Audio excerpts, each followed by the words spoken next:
Señor, gracias por este día, porque tenemos la oportunidad de venir a tu palabra. Gracias, Señor, por las tantas lecciones que hemos escuchado y aprendido a partir de lo que el apóstol Juan dejó escrito. Y el día de hoy queremos venir delante de ti y rogarte que tu Espíritu Santo nos hable, que este texto que tiene tantos años de existencia, pero a la vez es tan vigente, pueda partir nuestra alma y podamos ser obedientes a lo que tú nos digas y que así tú seas glorificado, Señor.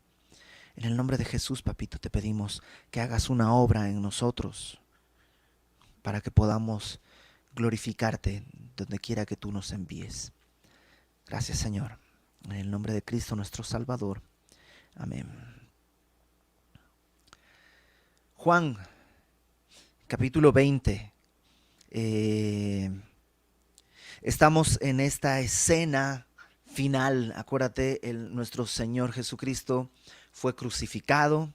Después de ser crucificado, los discípulos están entristecidos, pero la semana pasada vimos que las mujeres van al sepulcro y encuentran que está vacío, que la piedra está movida, que no hay nadie, que un ángel les dice, porque buscan entre los muertos aquel que vive, e incluso que María Magdalena tiene un encuentro con nuestro Señor Jesucristo. Todo eso lo vimos la semana pasada.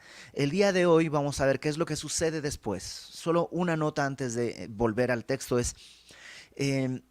Sí, entre los distintos evangelios existen ciertas inconsistencias. Yo no diría contradicciones porque no es que se contradicen, pero sí es difícil armonizar por completo qué es lo que sucedió. Y eso es normal cuando tienes distintos testigos contando un mismo evento sin ponerse de acuerdo para tener una versión oficial. Cada uno está contando libremente lo que vio. Mateo está contando lo que él vivió. Marcos está contando lo que Pedro le contó. Lucas, que escribe su evangelio mucho después de los eventos, bueno, no mucho, pero un par de décadas después de los eventos, Lucas está contando lo que él ha investigado, de cómo sucedieron las cosas, una especie de reportaje, digámoslo así. Él hace una serie de entrevistas para poder armar su evangelio. Y Juan escribe al final de su vida con los recuerdos que él tiene, tratando de contar algunas cosas que otros evangelios probablemente no habían dicho. Entonces, en medio de todo esto, sí puede haber ciertas inconsistencias narrativas, pero ninguna que ponga en peligro el discurso único, el mensaje coherente que tienen todos los evangelistas. Que el mensaje coherente y único es este: el Señor Jesucristo ha resucitado. No hay duda de eso. De hecho, durante el libro de Hechos, lo que vemos es que hay todo tipo de controversias de los fariseos y los saduceos contra los cristianos. Les acusan de sedición, les acusan de muchas cosas, pero nunca nadie les acusa de que Jesucristo no está vivo. Hubiera sido muy fácil para los fariseos y los saduceos decir: ¿de qué están hablando? Si Jesucristo está muerto, aquí está su tumba, vamos todos, quitemos la piedra, ahí están los huesos. Pudieron haberlo hecho, estaban ahí los hechos, estaban ahí los testigos, pero nadie hizo nada parecido. ¿Por qué?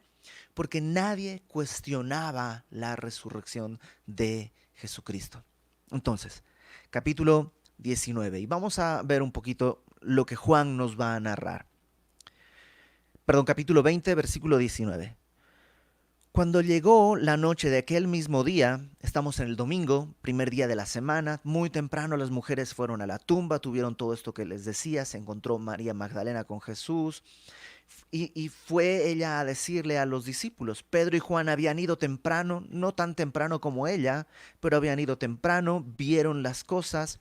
Bueno, ahora dice, verso 19, cuando llegó la noche de aquel mismo día, ese primer día de la semana, estando las puertas cerradas en el lugar donde los discípulos estaban reunidos por miedo a los judíos, vino Jesús y puesto en medio les dijo: paz a vosotros.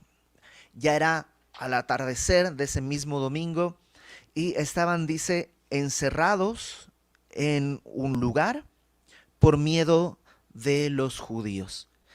Acompáñame por favor a Lucas capítulo 24 porque nos cuenta un detallito que puede ser importante. Lucas 24, versículo 33.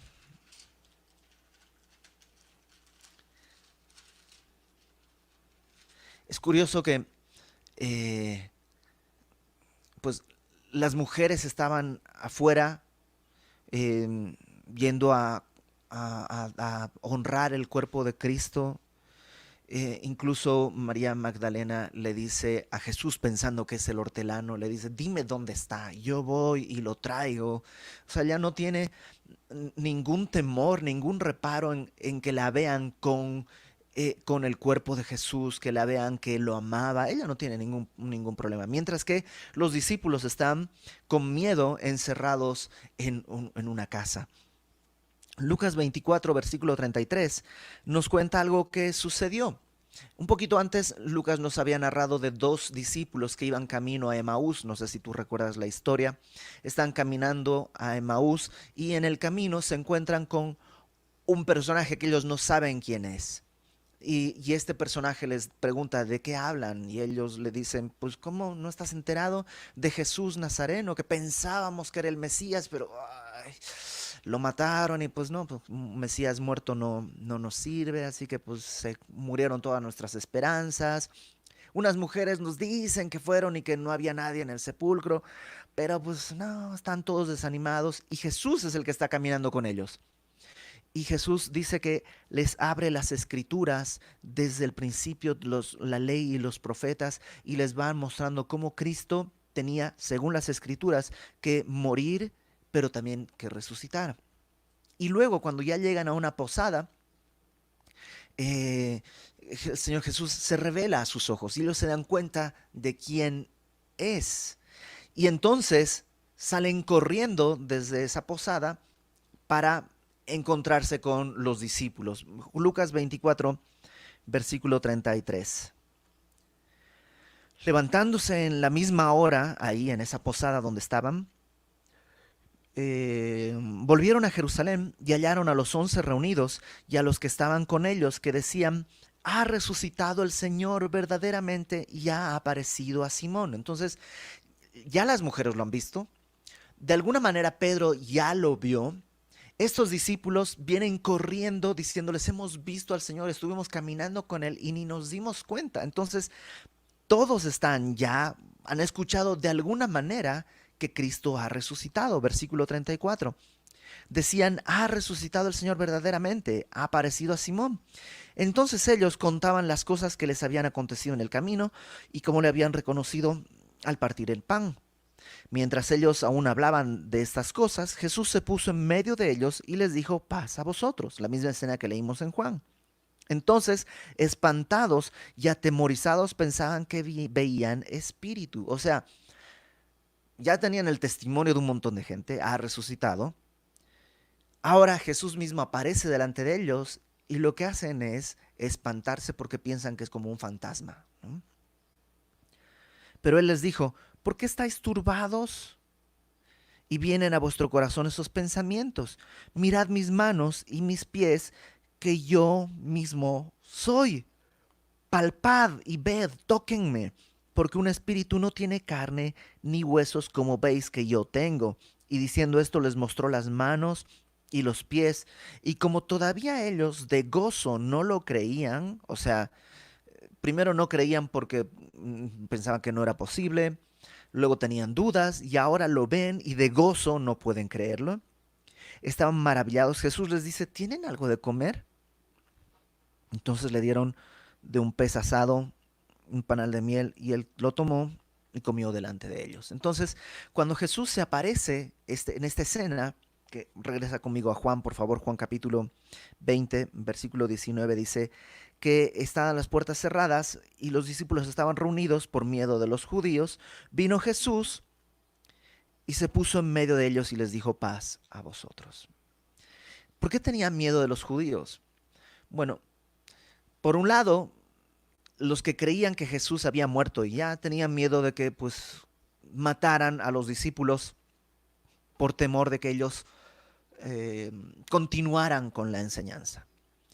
Y los que creían que Jesús había resucitado tenían miedo de que los judíos los mataran porque pensarían que ellos han robado el cuerpo o algo así. En todo caso, están encerrados. Cuando dice los judíos, se refiere a la clase gobernante, ¿no? A los fariseos, los saduceos, la gente gobernante. Ah, hay una cosa que creo que la he escuchado en toda prédica que toca este asunto. Y híjole, yo siempre soy un Contreras, yo creo. Oren por mí porque todo el mundo dice esto, que Jesús se apareció ahí en medio, ¡frum! ¿No? Y les dijo, paz a vosotros.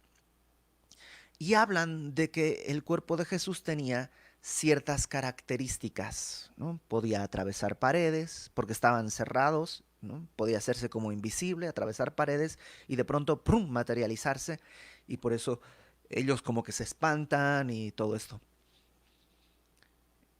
Y muchos, o la mayoría, dice que ese será el cuerpo que tengamos cuando hayamos resucitado. Y cuando estemos delante de Dios después del rapto, que tengamos un nuevo cuerpo y que estemos con Él en el milenio, que nuestro cuerpo será así. Y yo he escuchado cosas que vamos a poder volar, ir a los planetas y atravesar muros y cosas así. Y te soy sincero, digo, todos o casi todos los pastores, personas que respeto profundamente, dicen esto, pero a mí no se me hace muy lógico por una razón. Dios creó al ser humano como ser humano, y lo que arruina al ser humano es el pecado, no la incapacidad de superpoderes. Entonces, cuando Dios nos restaure como humanidad, yo creo que nos va a restaurar a una humanidad normal, pero sin pecado. Y el ser humano no vuela, no atraviesa paredes. Entonces, pero Jesús lo hacía. Pues Jesús es Jesús, o sea, él también con un cuerpo humano como el nuestro caminaba sobre el agua. Y eso no quiere decir que nosotros podamos hacerlo, no sucede. Es porque él es Cristo. De esa misma manera, con un cuerpo glorificado, el Señor Jesús puede hacer cosas que tú y yo no podremos hacer. Es lo que yo creo. Perdón si te quito la ilusión de atravesar paredes y volar, pero yo creo que vamos a tener un cuerpo humano como el que tenemos acá, pero sin pecado. Si resulta que no es así, pues pediré perdón públicamente en aquel momento. No creo que a alguien le importe, pero eh, si te pones a pensar, si todos atravesáramos paredes y todos pudiéramos volar, pasaría a ser algo tan natural que nos resultaría, pues así es, como el día de hoy nos resulta natural ver, oír, hablar o pensar. Bueno, en todo caso, lo que quiero decir es que, aunque eso se puede de alguna manera entender en el texto, no necesariamente es lo que el texto dice que es lo que vamos a tener. Entonces puede ser una opinión, pero no creo que sea una doctrina al respecto del cuerpo. Porque nuestra esperanza es ser libres del pecado, no volar o atravesar paredes. Entonces, cierro paréntesis, versículo 20. Cuando les hubo dicho esto, les mostró las manos y el costado, y los discípulos se regocijaron viendo al Señor. Entonces Jesús les dijo otra vez, paz a vosotros. Acuérdate que Lucas nos contó que comió con ellos y ellos todavía lo estaban viendo así como espantados, y Jesús les vuelve a decir, paz, tranquilos. Eh, y hace lo que Juan resume aquí en un versículo, lo que es la gran comisión en el Evangelio de Mateo, ¿no? Cada evangelio tiene una síntesis de la gran comisión, este encargo que el Señor Jesús le hace a los discípulos. Y la versión de Juan, ¿no?, es muy sencilla. Dice, como me envió el Padre, así también yo os envío. Entonces habría que preguntarnos cómo envió el Padre a Cristo. Y hay muchas formas de ver esto, pero apunté algunos pasajes aquí yo que están en el Evangelio de Juan. No me fui a otro evangelio, sino solamente en el Evangelio de Juan. El capítulo 6, versículo 38, 6:38, Jesús hablando de la encomienda que él ha recibido, dice lo siguiente, 6:38. Dice, porque he descendido del cielo no para hacer mi voluntad, sino la voluntad del que me envió. Ahora, de esa misma manera, dice, como yo fui enviado, ahora yo los envío a ustedes. ¿Para qué? Para hacer la voluntad del Padre. El Señor Jesús nos está enviando para hacer la voluntad del Padre. Otra cosa que Jesús dice en el capítulo 12, versículo 49, 12:49, dice, porque yo no he hablado por mi propia cuenta, el Padre que me envió, Él me dio mandamiento de lo que he de decir y de lo que he de hablar. O sea, no he venido a hablar mi discurso, sino a hablar el discurso que el Padre me dio, las palabras que el Padre me dio. De esa misma manera como Dios envió al Hijo, ahora el Hijo envía a los discípulos para hablar la palabra de Dios, para hacer su voluntad, para hablar la palabra de Dios. Y en tercer lugar, en el capítulo 5, versículo 36,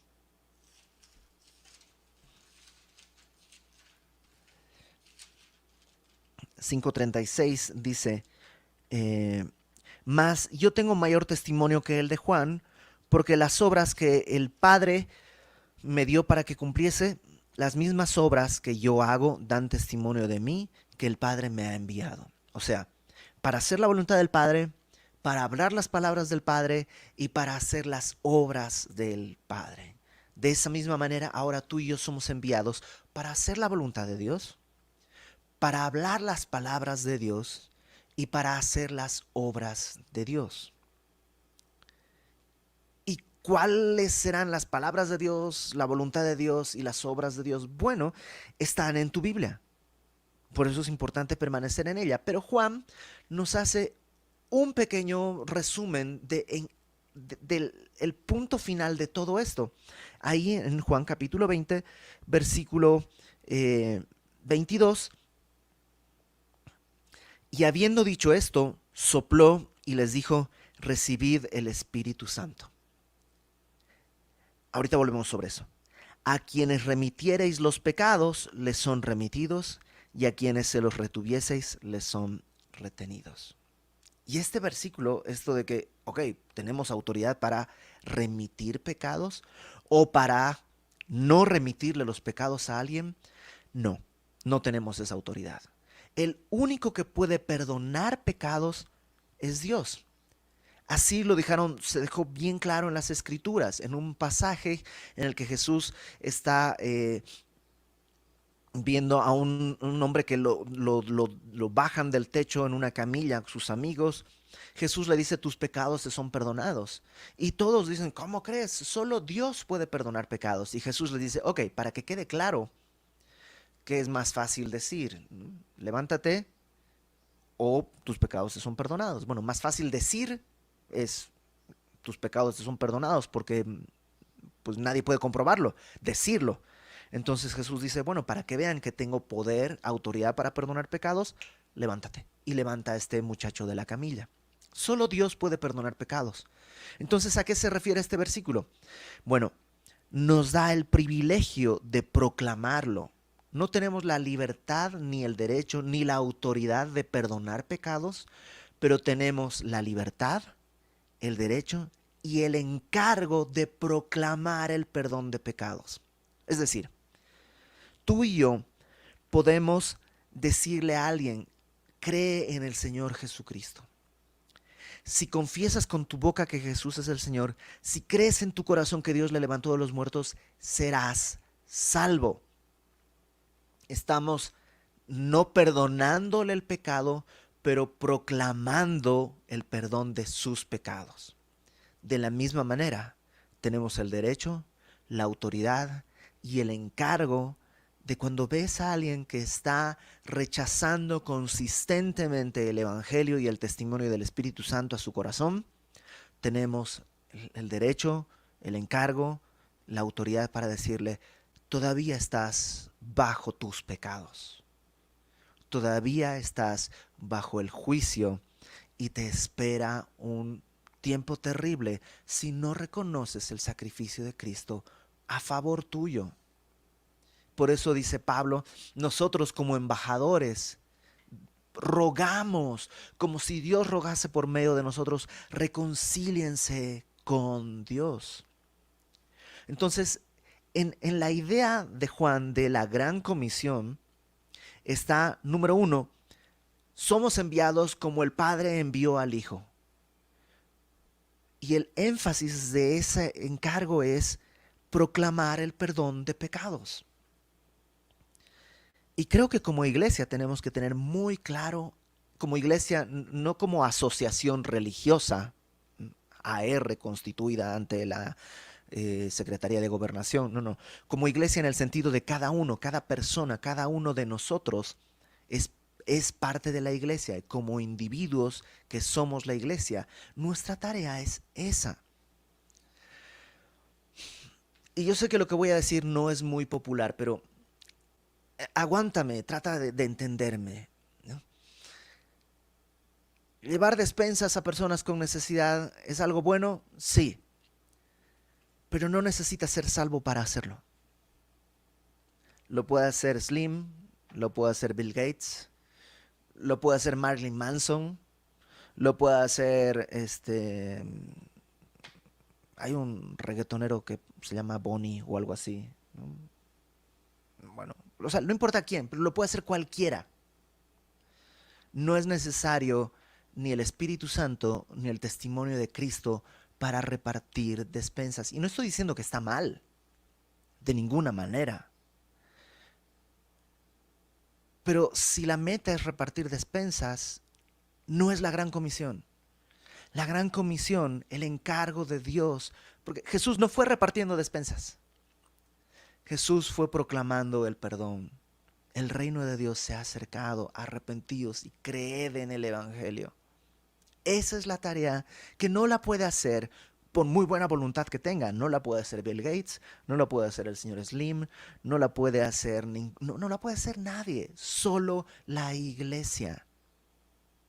Ahora, que el mostrar misericordia hacia mis hermanos es una puerta que permite que el amor de Cristo pueda manifestarse, por supuesto, por supuesto. Y en ese sentido estamos llamados a extender nuestra mano, a abrir nuestro corazón, a ayudar al necesitado, por supuesto. Porque ¿cómo puedo decir que amo a Dios a quien no he visto si no amo a mi hermano a quien sí veo? Pero la meta no es la, la justicia social. La meta no es la justicia social, la meta es la proclamación del perdón por medio del sacrificio de Cristo. Espero que me comprendan. No estoy diciendo que está mal o que no debemos participar o algo así. No, no, no. Debemos participar y debemos intentar y debemos tratar de, pues, de aliviar incluso las necesidades materiales de nuestros hermanos. Creo que ese es un llamado para ejercer en amor, por supuesto que sí, pero eso es solo un camino por medio del cual, una excusa por medio de la cual podemos proclamar el Evangelio. Espero que quede claro, porque eso es el mensaje de Juan, que crean.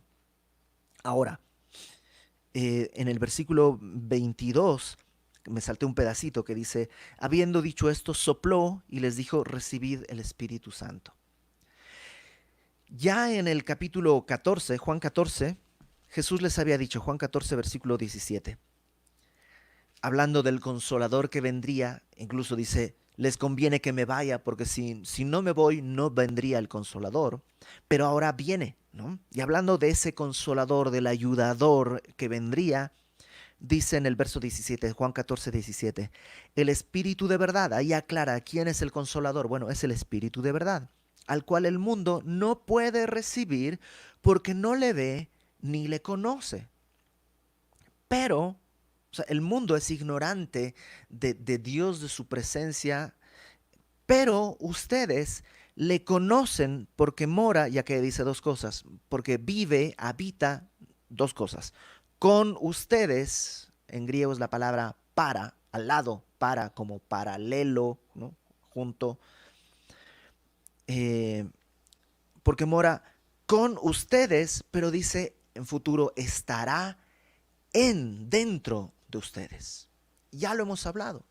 El Espíritu Santo está al lado de todo el mundo para convencerlo de pecado, de juicio y de justicia. El Espíritu Santo es el que se paró a tu lado durante toda tu vida diciéndote necesitas un Salvador, necesitas un Salvador. Y en algún momento, por gracia de Dios, prestaste atención y dijiste, wow, necesito un Salvador. Cuando pasa eso, el Espíritu Santo ya no está al lado tuyo, sino ahora está dentro de ti.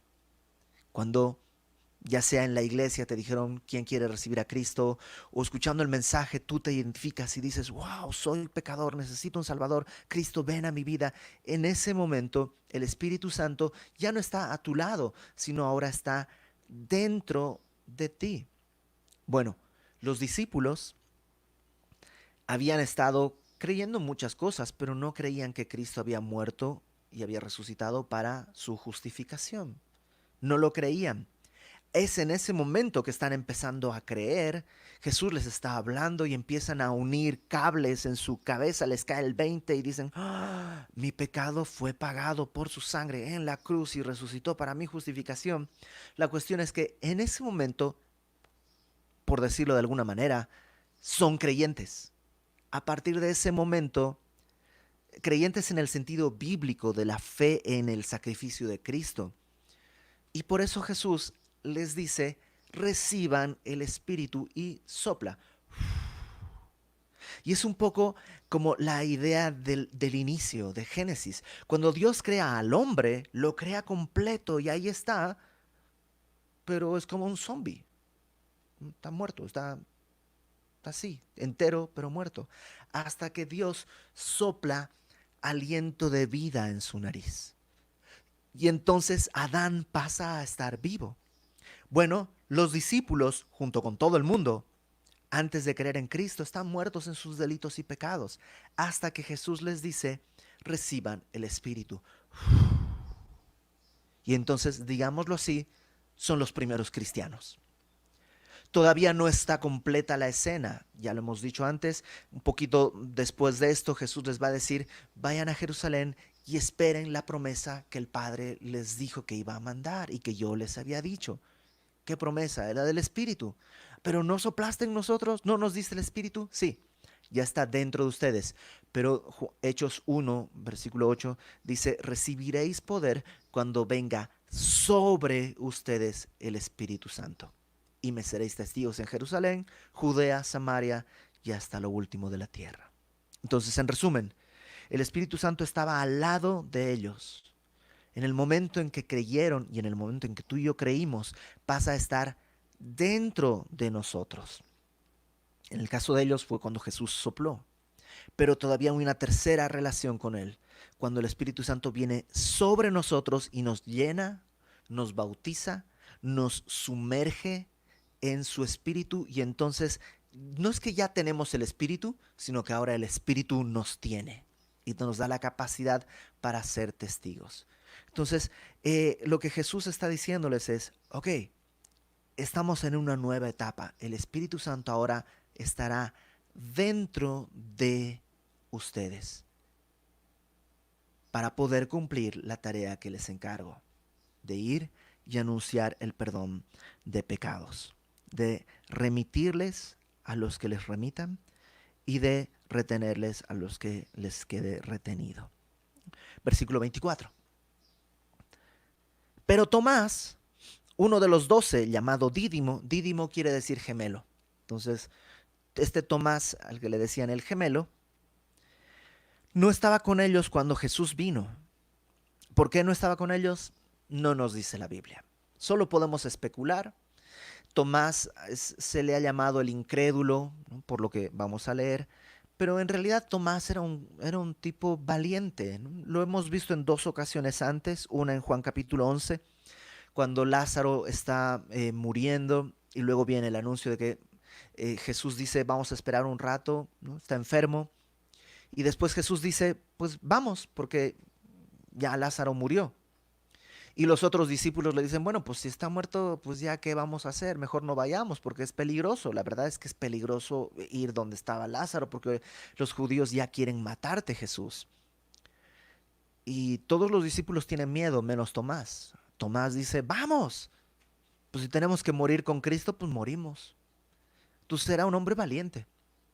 Por otro lado, lo vemos cuando en el discurso en el aposento alto, en el capítulo 14, Jesús les dice, ustedes conocen el camino. Y todos los discípulos quedan callados, excepto Tomás. Tomás dice, levanta la mano y dice, yo no sé de qué estás hablando. ¿Nunca tuviste un compañero de clase que preguntaba lo que tú querías preguntar, pero que a ti te daba cosa, ya sea porque miedo a parecer que no entendiste? Yo tengo un amigo que era esta persona. Todo lo que yo no entendía, estaba batallando, él levantaba la mano y decía, a ver, yo no entiendo, ¿me lo puede volver a explicar? Y todos en el salón estábamos felices de que él siempre preguntaba. Bueno, Tomás era ese. Él no quería guardar las apariencias. Él no quería como seguir la corriente. Él decía, a ver, Jesús, ¿de qué estás hablando? No entiendo ni a dónde vas, ni cuál es el camino. Necesito que me lo expliques bien. Y gracias a él tenemos este versículo famosísimo que dice, yo soy el camino, la verdad y la vida. Es gracias a Tomás. Entonces, yo creo que Tomás estaba simplemente por alguna razón fuera, pero no le achacaría nada extraño. Déjame seguir leyendo porque la historia de Tomás no acaba ahí. Vino Jesús, perdón, no estaba con ellos cuando vino Jesús, versículo 25. Le dijeron pues los otros discípulos. Cuando llega Tomás, ya al día siguiente, ¿no? Jesús ya no está, y le dicen, al Señor hemos visto. Y él les dijo, si no viera en sus manos la señal de los clavos, y metiere mi dedo en el lugar de los clavos, y metiere mi mano en su costado, no creeré. Por eso se le llama Tomás el incrédulo. Pero Tomás no está siendo distinto de los otros. Los otros tampoco creyeron, no le creyeron a Marta, a María Magdalena, no le creyeron a las mujeres. Es más, Jesús se apareció ahí y no creían, decían, no, hombre, es un fantasma. Oh, Jesús les tiene que decir, a ver, toquen, toquen, soy carne y huesos, toquen, un fantasma no es así. Ya, y de gozo tampoco podían creer hasta que le ven comer, hasta que Jesús les dice toquen. Entonces ellos no son distintos de Tomás, o Tomás no es distinto de ellos, no más que Tomás quedó solito. Pero Tomás dice, necesito creerlo. Perdónenme, pero necesito creerlo. Versículo 26. 8 días después estaban otra vez sus discípulos dentro y con ellos Tomás. Una semana después están reunidos nuevamente los discípulos y ¿qué estarían haciendo? ¿De qué estarían hablando? ¿Estarían con miedo otra vez de los judíos? ¿O estarían pensando, vamos a reunirnos, cada que nos reunimos Jesús aparece? O quién sabe qué. Pero estaban reunidos, pero ya Tomás está ahí. Y Jesús dice que llegó estando las puertas cerradas y se puso en medio de ellos y les dijo paz a vosotros. Una vez más, parece que Jesús ¡bum!, aparece ahí, pero pues Jesús puede hacer eso y mil cosas más. O sea, es Jesús, es el Señor y ya con un cuerpo glorificado en su gloria entera puede hacer más. Entonces Jesús se aparece ahí en medio y le dice a Tomás, pon aquí tu dedo y mira mis manos y acerca tu mano y métela en mi costado, y no seas incrédulo, sino creyente. En español tiene un tono como de reproche, pero en griego parece que no es así. De hecho, la frase no seas incrédulo, sino creyente, eh, podrías más o menos traducirla como no sigas siendo incrédulo, sino sigues siendo creyente. Es como que le estuviera diciendo, sí, tropezaste, pero yo sé que creías, levántate, sigue siendo creyente.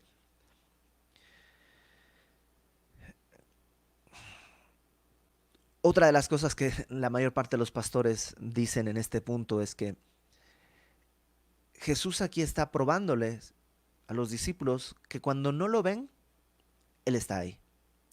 Porque cuando Tomás dijo estas cosas, Jesús no estaba presente. Pero parece que sí estaba, porque lo escuchó. Le dijo, oye, ¿tú querías esto? Dale, tócame, tócame. Que tampoco es distinto a lo que les dijo a sus discípulos. A los otros discípulos también les dijo, tóquenme. Por eso te digo, no es que Tomás sea muy distinto. Pero Juan toma el ejemplo de Tomás para mostrarnos algo que viene a continuación. Juan dice que Tomás quería una evidencia de que en verdad Jesús estaba vivo y Jesús en su misericordia está dándole la evidencia que Tomás necesita. Versículo 28. Entonces Tomás respondió, no tocó. Parece que Tomás no se no, o sea, no tocó, simplemente dijo, no necesito. Tal vez los otros discípulos sí necesitaron tocar a Jesús y verle comer. Tomás no. Con verlo, dijo, no necesito. Y probablemente, no nos dice Juan, pero probablemente se postró de rodillas y dijo, Señor mío y Dios mío. Señor mío, en griego es la palabra Kyrios o Curios y, y habla de el amo. Cuando en el Antiguo Testamento aparece la palabra Jehová, y el Antiguo Testamento cuando fue traducido al griego, esa palabra Jehová se sustituye por la palabra Kyrios. Lo que Tomás está diciéndole es, tú eres Jehová, tú eres el Señor. Por eso luego le dice, Teos, Dios mío. Lo más bonito es que no le dice, tú eres Dios y tú eres el Señor. Le dice, tú eres mi Señor y tú eres mi Dios. Ese es el punto culminante de todo el Evangelio. Porque esta es la meta del Evangelio.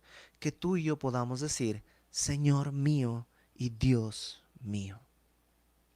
Juan narra que Tomás hace esta declaración y Jesús le dice, porque me has visto, Tomás, creíste. Y otra vez, Tomás no es distinto de los demás. Los demás también creyeron porque lo vieron.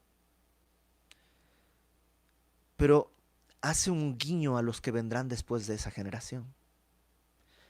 Bienaventurados, ni siquiera dice son más bienaventurados los otros. Tomás también es bienaventurado y Pedro es bienaventurado y Juan es bienaventurado y todos son bienaventurados los que creyeron y vieron. Pero también hay una bienaventuranza para los que no vieron y creyeron, para ti y para mí. ¿Nunca te has puesto a pensar, ay, ojalá hubiera estado en el tiempo de Jesús, ojalá hubiera vivido en Palestina en aquella época, en Jerusalén en aquella época? Pero Jesús, por el testimonio de Juan sabemos, dijo, no, también son felices y dichosos los que no han visto y han creído, tú y yo. Juan cierra el Evangelio haciendo, bueno, aunque te digo, el capítulo 21 todavía es parte del texto, pero es como un epílogo. Digamos que cierra toda esta parte diciendo, hizo además Jesús muchas otras señales en presencia de sus discípulos, las cuales no están escritas en este libro. O sea, Juan dice, no escribí todo lo que pasó, o sea, pues sería demasiado, pero estas cosas se han escrito, bueno, lo que escribí hay un propósito. ¿Cuál? Que seas como Tomás, para que creáis que Jesús es el Cristo, el Hijo de Dios. Y ya durante todo el Evangelio hemos hablado que esto es Dios encarnado. El Hijo de Dios no es un descendiente de Dios, sino Dios mismo en el rol del Hijo. Estas cosas, dice Juan, las escribí con un propósito, para que creas que Jesús es el Cristo. No hay un propósito biográfico. No quería contarte la vida de Cristo. Quería que sepas que Él es el Salvador, el ungido de Dios, el Mesías. Y para que una vez que hayas creído eso, y creyendo es continuo, para que creyendo eso, porque es algo que sucede día con día, todos los días llamados a creer, todos los días con el privilegio de creer, para que creyendo eso tengamos vida en su nombre. O dicho de otra manera, para que tú y yo podamos decir, Señor mío y Dios mío. Déjame platicarte muy rápidamente mi testimonio, o parte de mi testimonio. Yo crecí en un hogar y en una familia y en una sociedad, en un grupo de amigos en los que Dios no jugaba ningún rol. O sea, ni siquiera éramos contrarios al evangelio o al cristianismo, simplemente era como que pues no se hablaba, ¿no? No era necesario, no era un tema de conversación. Recuerdo de niño haber tenido algunas dudas y mi mamá haberme contestado. Recuerdo una época de pesadillas recurrentes y que de alguna manera, no sé cómo, hay toda una leyenda en mi casa para ver de quién fue la idea, pero a alguien se le ocurrió ponerme una Biblia bajo la almohada y entonces ya pude dormir mejor. Pero era más como talismán que como, o sea, nunca leí esa Biblia, ¿no? Y, y ¿qué haría una Biblia en mi casa? Supongo que se la regalaron a mis papás el día de su boda o algo así, pero pues había una Biblia ahí. Y, y aunque realmente mi mayor deseo era ser ateo, dentro de mí, en mi corazón, yo supongo, ahora entiendo, el Espíritu Santo estaba tratando de convencerme de pecado, de juicio y de justicia. Dios me permitió crecer en medio de amigos que eran realmente sanos. Nos cuidábamos unos a otros, nunca hubo una incitación a las drogas, a los pleitos, a los robos o a la deshonestidad, todo lo contrario, éramos un grupo muy sano, moralmente incluso sano. El día de hoy hasta diríamos muy tonto, muy ñoño, éramos, pues sí, muy mensos a la luz del mundo. Y pero dentro de mí había siempre una incomodidad, algo que decía, y yo traté de aferrarme a mi ateísmo. Traté de aferrarme con todas mis fuerzas a mi ateísmo. Eh, pero en algún momento eh, Dios decidió confrontarme y decidió hacerlo de una manera que yo no lo había esperado. Me trajo a México. Y estando en México, en, en un lugar, en un departamento a solas, con mi familia a kilómetros, sin tener muchos recursos.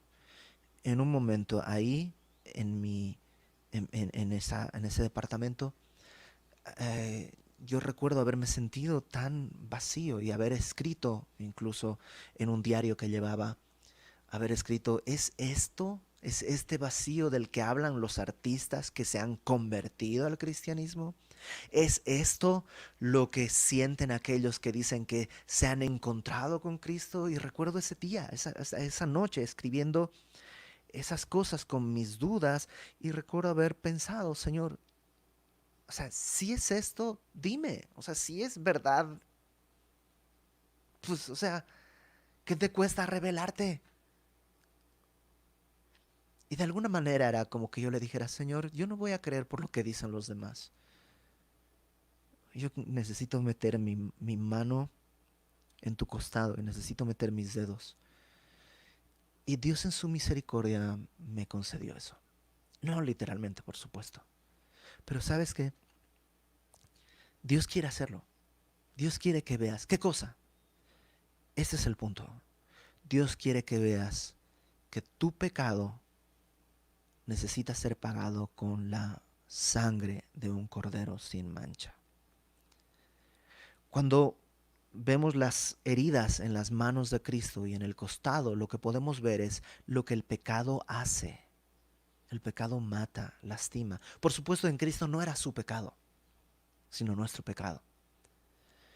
Y Cristo, cuando viene a tu vida, lo primero que quiere hacer es confrontarte con lo que cuesta amarte, con lo que cuesta amarme. ¿Sabes qué cuesta?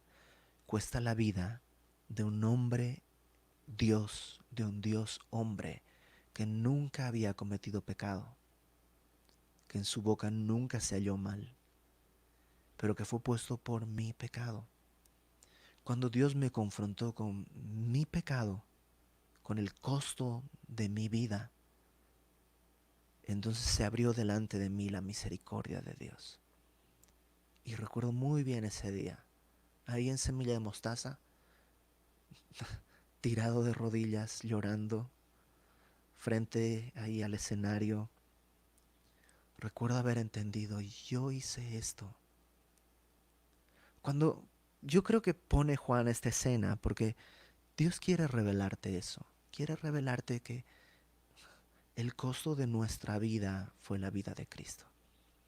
Y si es necesario que lo toques, Dios quiere decirte, aquí estoy. Quiero que veas de cuál fue la magnitud y la dimensión de mi amor. Dios quiere que no seas incrédulo, sino creyente. Ahora si tú dices, pues yo ya soy creyente, yo ya soy salvo desde hace mucho tiempo.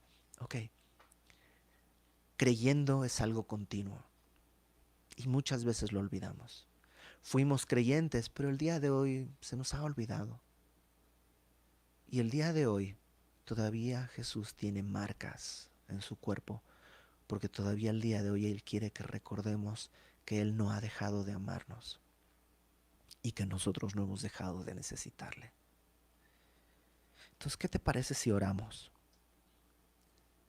Oramos porque podamos, aquellos que no han creído, puedan creer que Jesús es el Mesías. Y que si necesitan ver las heridas, que Dios abra sus ojos y que puedan ver las heridas que causa el pecado. Y para aquellos que ya han creído, que podamos seguir creyendo en su nombre, porque creyendo en su nombre tenemos vida eterna. Vamos a orar. Señor, tú fuiste hasta el final. Pagaste por nuestros pecados, resucitaste para nuestra justificación y luego diste instrucciones a tus discípulos para hacer tu voluntad, para hablar tus palabras y para hacer tus obras. Y nos has dado testimonio de eso, Señor. ¿Por cuántas semanas hemos estado leyendo y viendo el testimonio de tu apóstol, de tu discípulo amado, Señor? ¿Cuántas semanas hemos visto una y otra vez tu poder, tu misericordia y tu gracia? Con un propósito, que el día de hoy podamos decir, Señor mío y Dios mío. No como algo externo, como sí, reconocemos que Dios, tú eres el Señor, no, sino que podamos reconocer que tú eres mi Señor y mi Dios, de manera individual. Y yo te ruego por aquellas personas que a lo mejor van a escuchar esto, van a ver esto y no son creyentes. Revela a sus ojos, Señor, la magnitud de tu amor, que no se ve más grande ni más claro, sino en la cruz, cuando tú cargaste con nuestros pecados. Que todos, Señor, quienes nos topamos con este mensaje en algún momento, podamos entender que somos necesitados de gracia y misericordia y que tú, en tu misericordia, en tu gracia, te has provisto como sacrificio para pagar por esos pecados. Abre nuestros ojos, Señor, que podamos verlo.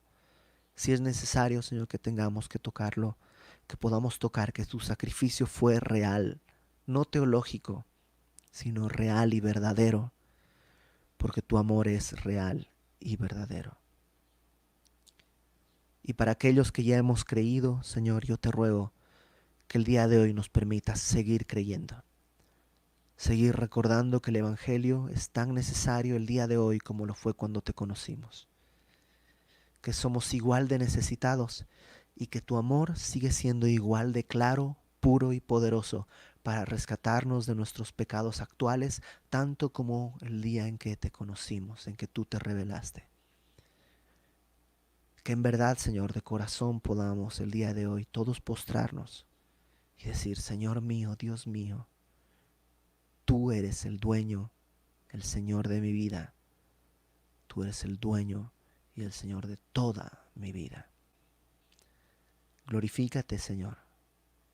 Y que a partir de aquí podamos, como tus discípulos partieron, podamos partir para hacer tu voluntad, para hablar en todo tiempo tus palabras y proclamar el perdón a un mundo que tú has amado, y que podamos, Señor, hacer las obras que tú has hecho para tu gloria. En el nombre de Jesucristo, nuestro Salvador, te pedimos todo esto.